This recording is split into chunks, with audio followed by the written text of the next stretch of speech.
Shalom, Assalamualaikum warahmatullahi wabarakatuh. Salam sejahtera bagi kita semua. Baik, pada kesempatan kali ini kami dari kelompok 4 akan mempresentasikan hasil diskusi kelompok kami mengenai sistem pengendalian manajemen sektor publik.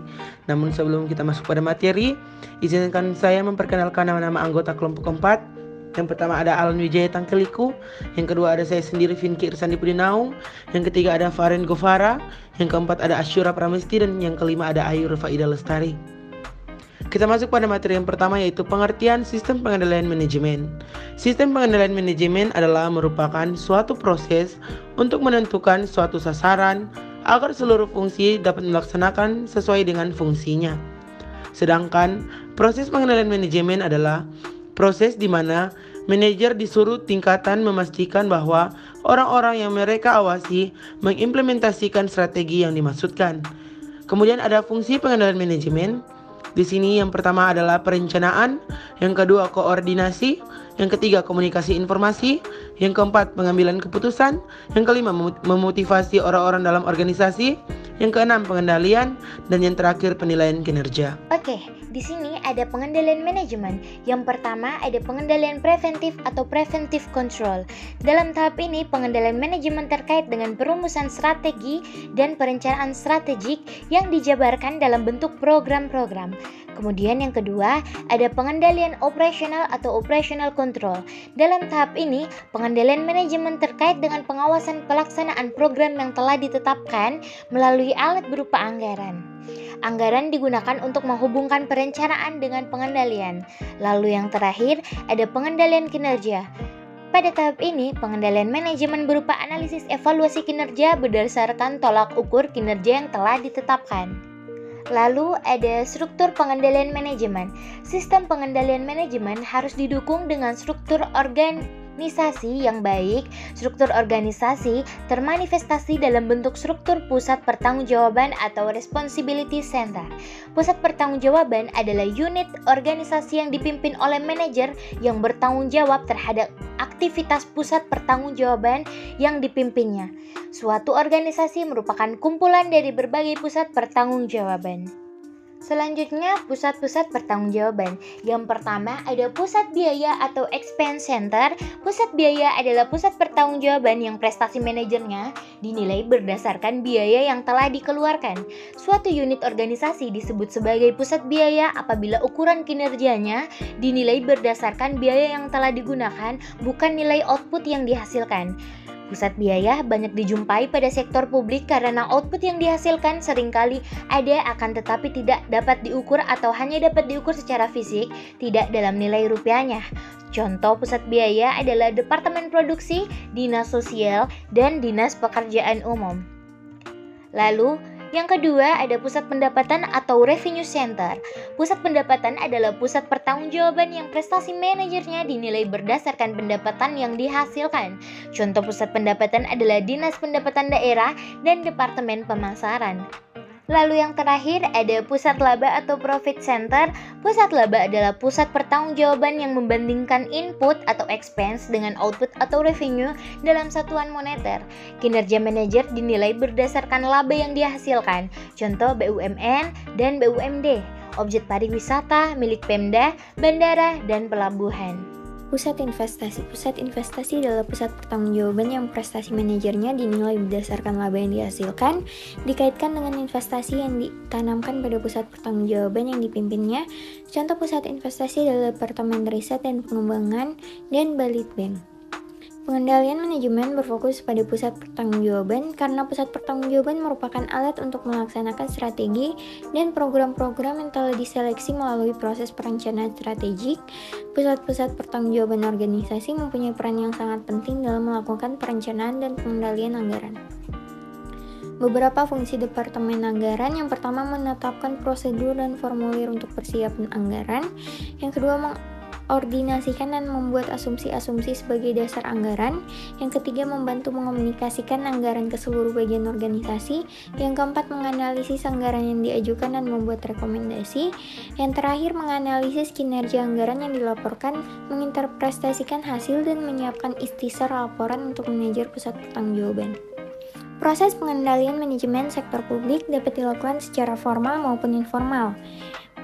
Secara formal, ada beberapa. Yang pertama perumusan strategi atau strategic formulation, yang kedua perencanaan strategic planning, yang ketiga penganggaran, yang keempat operasional atau pelaksanaan anggaran, yang kelima evaluasi kinerja. Nah, sedangkan secara informal, saluran komunikasi informal dapat dilakukan melalui komunikasi langsung, pertemuan informal, diskusi, atau melalui metode manajemen by walking around. Selanjutnya, perumusan strategi atau strategic formulation. Perumusan strategi merupakan proses penentuan visi, misi, tujuan, saran, target, arah, dan kebijakan, serta strategi organisasi. Perumusan strategi merupakan tugas dan tanggung jawab manajemen puncak atau top manajemen. Hasil perumusan strategi lebih bersifat permanen dan berjangka panjang, bisa berjangka 4, 5, 10, atau bahkan 20 tahun. Dalam suatu organisasi baik swasta maupun pemerintah sangat jarang dilakukan perubahan visi, misi, dan tujuan organisasi. Berikutnya, strategi organisasi ditetapkan untuk memberikan kemudahan dalam mencapai tujuan organisasi. Salah satu metode penentuan strategi adalah dengan menggunakan analisis SWOT, Strength, Weakness, Opportunity, and Threat. Analisis SWOT dikembangkan dengan menganalisis faktor internal organisasi yang menjadi kekuatan dan kelemahan organisasi atau core competence dan memperhitungkan faktor eksternal berupa ancaman dan peluang. Berdasarkan analisis SWOT tersebut, organisasi dapat menentukan strategi terbaik untuk mencapai tujuan organisasi. Strategi perusahaan dapat berubah atau mengalami revisi atau strategi revision. Perencanaan strategik atau strategic planning. Sistem pengendalian manajemen diawali dari perencanaan strategik atau strategic planning. Perencanaan strategik adalah proses penentuan program-program, aktivitas, atau proyek yang akan dilaksanakan oleh suatu organisasi dan penentuan jumlah alokasi sumber daya yang akan dibutuhkan.